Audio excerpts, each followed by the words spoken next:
আসসালামু আলাইকুম। এটা মনে হচ্ছে ডিম। ডিম দিল এখানে। এখানে এটা হচ্ছে আলু। আলু দিল, ভেজে উঠিয়ে নিল আলু। এরপর এখানে পেঁয়াজ ভাজলো, পেঁয়াজ উঠিয়ে নিল। আবার পেঁয়াজ দিল, রসুন দিল, আদা দিল, মরিচ, ধনিয়া, শুকনা পাতা, গোল পাতা, শুকনা পাতা, পেঁয়াজ, পানি মিশ্রিত করলো। মশলা দিল, বিরিয়ানি মশলা। লাড়াচাড়া দিতেছে।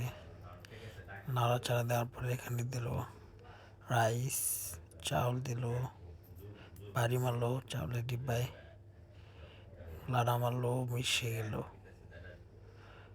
মিশ্রিত হয়ে গেল চাউল মশলা। ডেকে দিল পানি, পানি দিল, ডেকে দিল ডিম, লাফ মারলো, আলু লাড়া মারলো, দাঁড়িয়ে ছাড়িয়ে দোয়া বের হলো। এটা মনে হচ্ছে বিরিয়ানি রান্না করা হয়েছে।